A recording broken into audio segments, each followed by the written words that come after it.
हीरामन रावल नदी के पार के जंगल में रहता था। उस जंगल में एक बहुत ही बद्धा कबीला था। हीरामन जब अपने कबीले का राजा बना तो प्रजा के पास पेट भर खाने के लिए भी नहीं था। अधिकतर प्रजा इधर उधर भूखी ही घूमती रहती थी। उस जंगल के खेतों में न तो पूरी मात्रा में अन्न उगता था और न कहीं फल सब्जियां उग पाती थी। राजा बनते ही हीरामन ने सोचा, किसी के पास और कुछ चाहे हो न हो, पर पेट भर भोजन तो सबको मिलना ही चाहिए। प्रजा का भरण पोषण करना राजा का काम है। जो राजा ऐसा नहीं करता उसके राज्य में लूटमार और दंगे फसाद होते रहते हैं। इतना सोच हीरामन ने अपने राज्य के परिश्रमी लोगों को इकट्ठा किया, सबसे बात की और सबको प्रेरित किया कि वो उसके लक्ष्य में उसका साथ दे। इसके बाद सभी ने मिलजुल कर कई दिनों तक कठोर परिश्रम करके जंगल की बंजर जमीन साफ की, उसकी खूब खुदाई की और खाद पानी डालकर उसे उपजाऊ बनाया। इसके बाद कई सारी फसलें जैसे बाजरा, मकई आदि की फसल बो दी। हीरामन ने खेती का काम केवल अपने साथी कर्मचारियों पर न छोड़ा। वह जानता था कि सभी अपने ढंग से, अपनी इच्छा से काम करते हैं, पर हम यह चाहते हैं कि कोई काम वैसा ही हो जैसा कि हम चाहते हैं, तो उसमें जुटना होगा।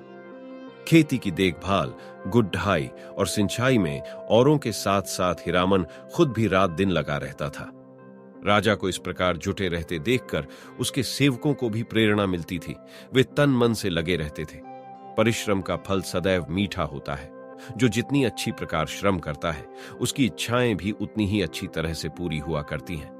परिश्रम करने वाले की देवता भी सहायता करते हैं। इस वर्ष बरसात भरपूर हुई। फिर क्या था, हीरामन के सारे खेत कुछ ही दिनों में लहलहा उठे।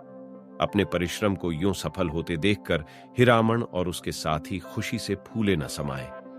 हीरामन के साथियों ने सोचा कि यह सब उनके राजा का ही प्रताप है। न वह खेती को इतना महत्व देता, न इतना अधिक परिश्रम करता और न हम सबको भी काम करने की प्रेरणा मिलती। सबने सोचा इस अवसर पर हीरामन का अभिनंदन करना चाहिए।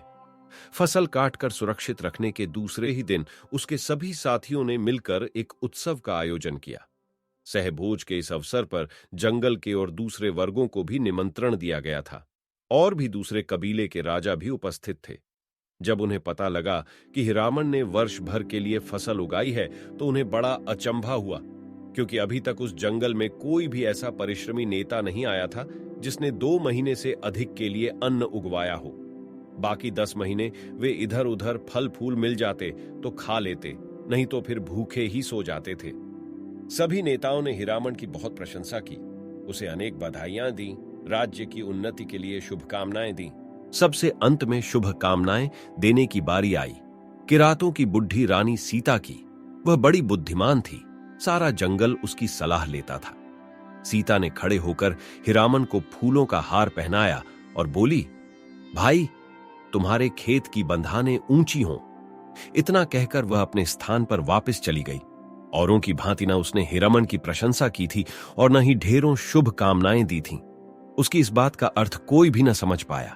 सभी जंगली जातियां एक दूसरे का मुंह देख रही थीं। हीरामन के मंत्री ने उठकर पूछा, काकी, हम इसका अर्थ नहीं समझ पाए। सीधी सी बात है।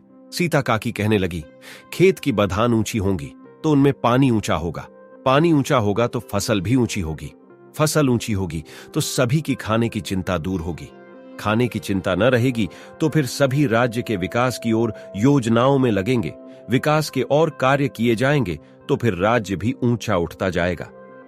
सीता काकी की यह बात सुनकर सभी बड़े खुश हुए। हीरामन कहने लगा, देखो, बात कहना भी एक कला है।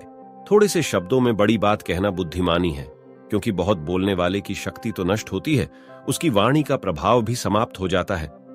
हीरामन ने हाथ जोड़कर सिर झुकाकर सीता से कहा, काकी, मैं सदैव ये कोशिश करता रहूंगा।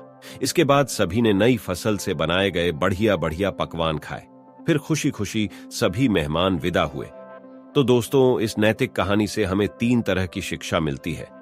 पहली ये कि सभी ने मिलजुल कर पूर्णतः एक होकर आपसी सहयोग से जो मेहनत की उससे बहुत अच्छे परिणाम सामने आए, यानी एकता में बहुत शक्ति होती है जिससे असंभव कार्य को भी संभव बनाया जा सकता है। इस नैतिक कहानी से दूसरी सीख ये मिलती है कि ईमानदारी से की गई मेहनत का फल ईश्वर अवश्य देते हैं।